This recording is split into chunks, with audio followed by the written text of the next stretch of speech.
When the money that we work for and save in is broken, then price no longer becomes a indicator of what things are truly worth. It becomes a completely broken indicator that gives no truth on the true value of things. So let's dive into this first by taking a brief history lesson, which is crucial for understanding this topic, and that is what happened in 1971. So what happened in 1971 is the dollar left the gold standard, and the gold standard essentially meant that each dollar was redeemable for gold. Every dollar that we had was backed by a certain amount of gold, real physical gold being held by the treasury. So you can see here that when money is printed out of thin air and has no true commodity or resource backing it, things start to divulge from the truth. Like here we can see a clear trend away from hourly compensation and net productivity, showing that worker pay has not kept up with productivity overall since the 1970s. Again, here you can see wages, GDP, earnings, and all of these things, kind of just converge away from this point of truth, starting in 1971. And not all of these are, exact sciences. A lot of them are correlation, maybe not necessarily causation, but you can see a clear trend here if you look at this website for yourself. It's just WTFhappened in1971.com. So one of the best examples from this website is the price of a home, and that's one of the examples I'm going to zero in on here. So when the dollar, or whatever fiat currency that your country uses, loses its purchasing power every year to inflation, then things that shouldn't be a store of value, like a home, become a way to park and preserve your wealth for the future. Right? The dollar loses, anywhere from 3 to 10% of its value every year, depending on how you measure inflation. So you need to park those dollars in something that will maintain its purchasing power. And, homes have been chosen as kind of that go-to for most people, or a lot of people at least. And the problem with that is homes are actually a pretty bad store of value when you really think about it, right? Homes are constantly being acted on by nature, and essentially nature is destroying that home over time, right? That home is becoming older and older. The forces of nature are, attacking the foundation of that house. It's only getting more outdated and older, right? So why would that be a good store of value? And the reason is, like I said, it's because of the money. The money is a leaky store of value. So we take things like homes, which shouldn't be a store of value, but are on this fiat monetary system.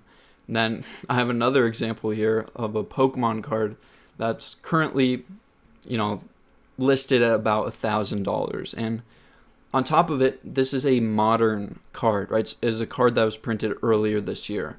So this further illustrates the fact that price is a distorted signal, and no one knows what things are truly worth, because when we spend our hard work working for this currency, and we know it's going to lose its value, so we have to become part-time gamblers, part-time speculators, just to keep up with the creation of new money and inflation.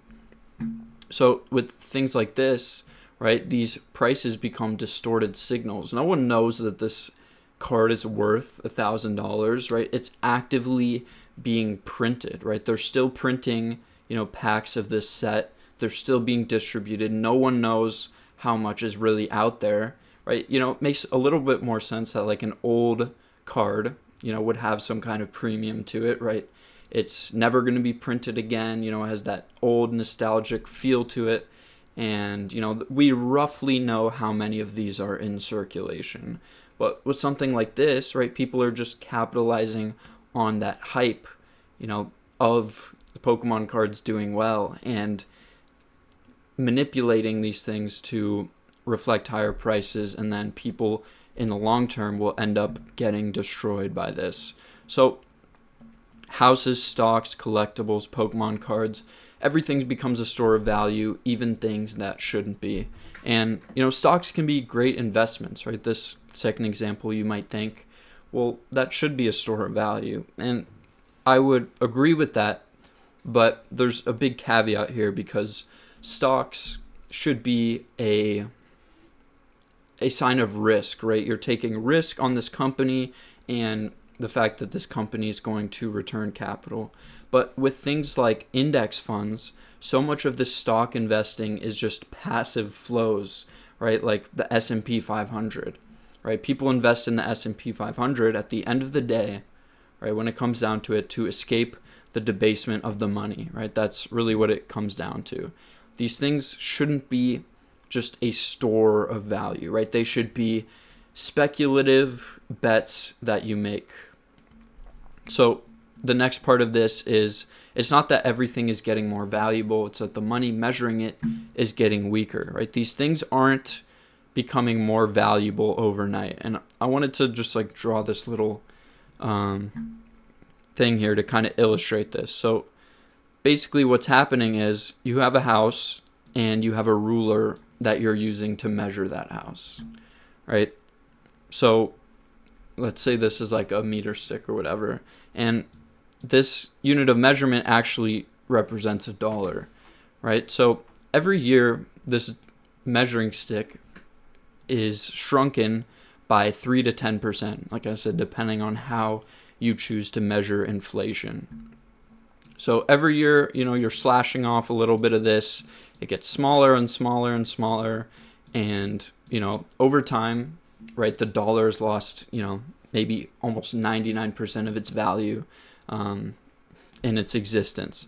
So it just keeps getting smaller and smaller every year, more inflation, more inflation, more inflation, more money printing, more monetary debasement. And, right, now it's like half the size, but it's still...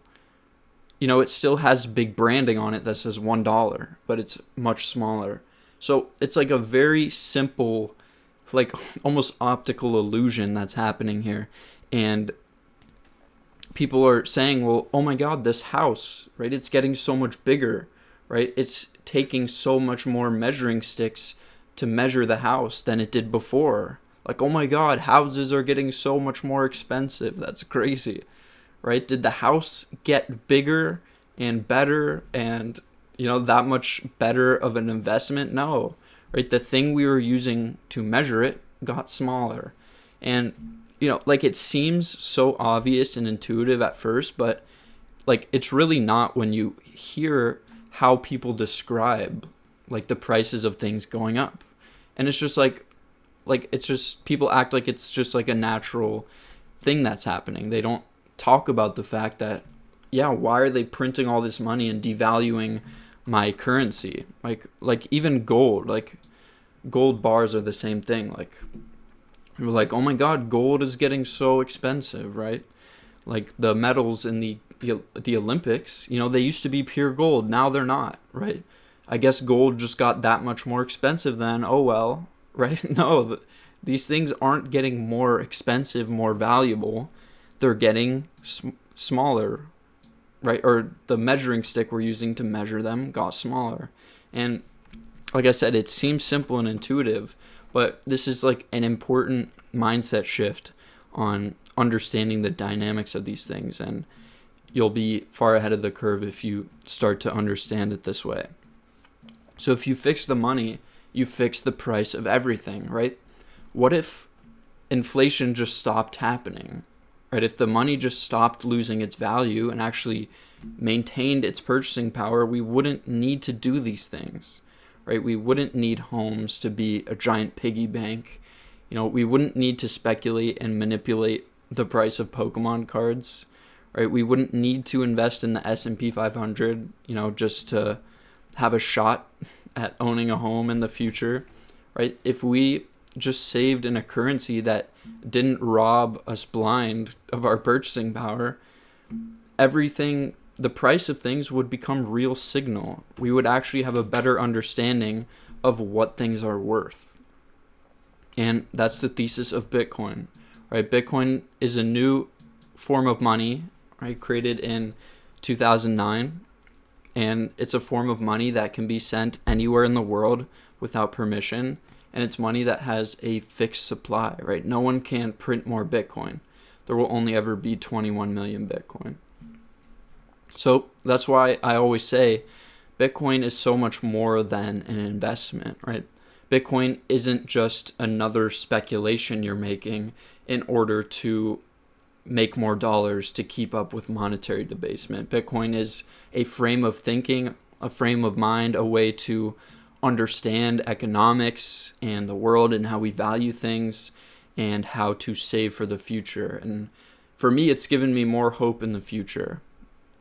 And it's done the same for a lot of people as well. So that's about it for this video. Thank you so much for watching. If you have any questions or comments, leave those down below. As always, together, let's work, save, and build a better future with Bitcoin. See you in the next video.